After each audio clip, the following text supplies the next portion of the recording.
I'm delighted to say that Asif Kapadia is with us in studio now. How are you, Asif? I'm good, thanks. Welcome to Dublin. You've been here for 24 hours. I saw your film in the Lighthouse Cinema last night. It is absolutely brilliant. And the first question I have is, when you go to make a documentary about Diego Maradona, you probably have an idea of how the documentary will turn out. How is the end product in comparison to that idea? Well, actually, I'm one of those people now who goes into a project. I know the character, I know the sort of story, I know what he won, and I know where he played, but I really have no plan. And I make a point of telling everyone, being quite open and saying, I don't know what the film's going to be. I want to research everything. I want to know everything about his life. I want to know everyone who was important in his life, where he played, where he went, what happened off the pitch as much as on the pitch, to kind of get a sense of the character. Then we'll work out the movie. And so that's really how we worked. We went all the way back to Argentina, Argentina's juniors, Boca Juniors, right the way through to, whatever happened 2 years ago, a year ago. So when you make those things happen, those ideas form, and what is the kind of projection of Maradona then that you think is going to end up on screen? This is before you get to your final edit.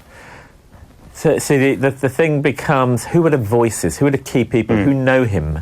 How do I get under the skin? How do I understand his mind? And so it's kind of trying to find the right people. And that means doing lots of interviews, talking to people, looking at lots of footage, trying to work out what the themes are and what are the high points and what are the low points. And essentially, we looked at everything, and then the idea became, well, it's going to be Naples. Naples is where everything happened. That's where he spent the most of his... he never spent anywhere longer than the 7 years he spent in Naples. And that's where he became the best player in the world. He won the World Cup. That's where he takes a team that's about to be relegated and wins the Scudetto in a championship that was really hard to win. And that's also where his problems started. His issues with addiction, his personal problems, his friendships with the underworld, all of that kicked off and became an issue while he was in Naples. How tough was it to get your hands on all that footage? Because there's copious amounts of it, and it's all brilliant.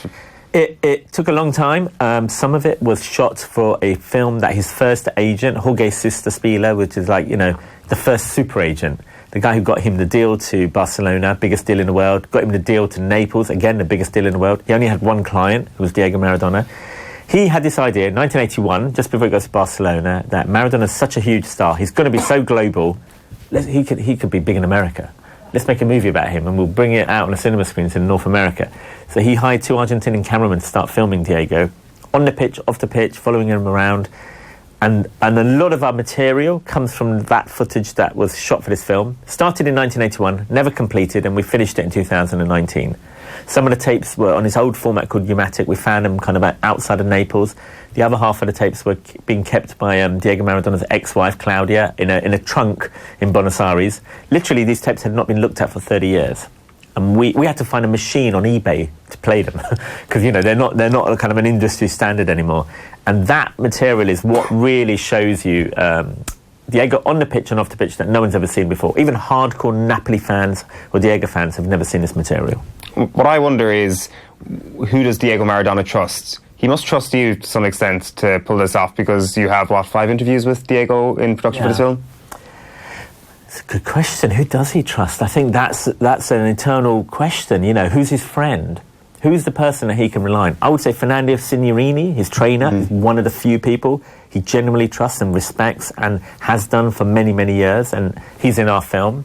I think apart from that, it's really hard. I think with me, he was a big Senna fan. He liked the film. He really respected the man. That helped, having seen that film and liked it and realised I was going to make a film about him. The fact that Amy, my previous film, had been successful and won an Oscar, just as we were negotiating with him, that helped. But then when it came down to meeting him, I think he kind of is used to sort of putting on a performance. And you ask a question of something personal and he gives you a great answer about Sepp Blatter. That's fantastic. For a lot of journalists, that'd be great. I've got my headline, that'll be on the front page. For me, that's not what I'm making a film about. I want to know about you. I want to come back to this question about your kids or whatever it might be. So there was a point when he got a bit annoyed with me. There's a point when he was saying, you've got a real nerve asking me these questions, that. People don't normally interrupt me while I'm answering. People don't normally ask me these difficult questions. But he then said, but for that, I do respect you, because you've got the nerve to say them to my face. So it was a bit nerve-wracking moment, but actually it was a key thing that I had to keep pushing. Until, and he hasn't seen the film yet, that's part of the problem. Yeah. Until he sees the film, I don't know if he even knows what I'm trying to do. It's a really difficult thing to explain, the kind of film that I'm the films that I've done before and films that I've made and how they're constructed, there's a lot of stuff I'm sure he's never seen about his own life. Or he's never been able to look back with this sort of perspective on what he did in Naples and what happened to him. So I'm hoping to do that soon. I'm hoping to do that privately. You know, I've got to really sit down with him alone in his living room and play and pause and talk and work our way through it.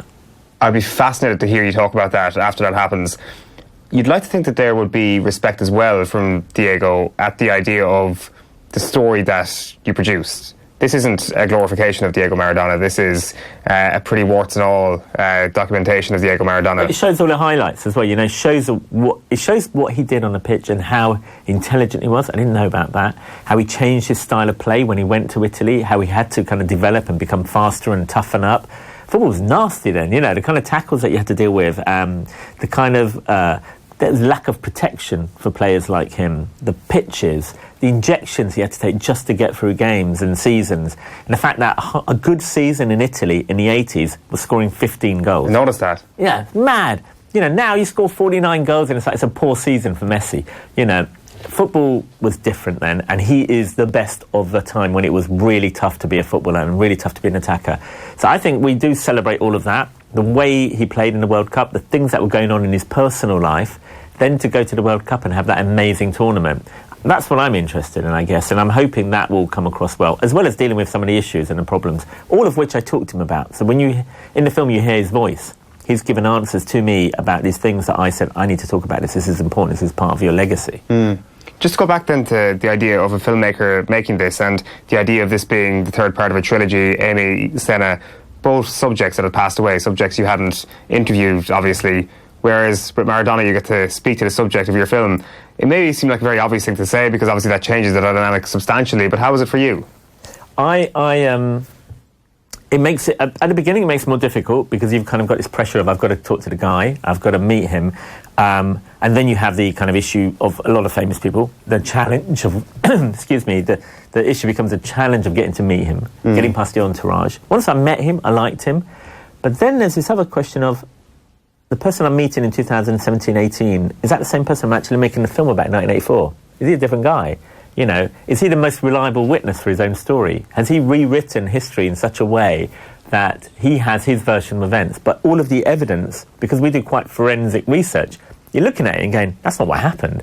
But he's got a great story that he's told thousands of times to journalists who print it, and I'm going, well, does that actually sync up? So that was an interesting challenge, which I wanted, because the film's about kind of growing up and getting old. Senna and Amy didn't get that chance. They didn't have to answer for some of the things they did because tragically they died young. With him, he's still managing the things that he's done, and some of the things he may have owned up for, other things he's still not recognised that he's actually made a mistake.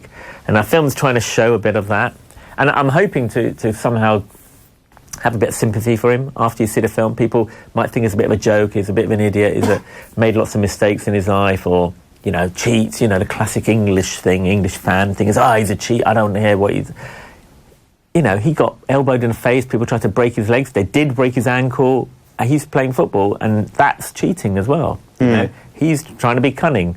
I'm not a fan of what he did against England, but that's also how he was as a man.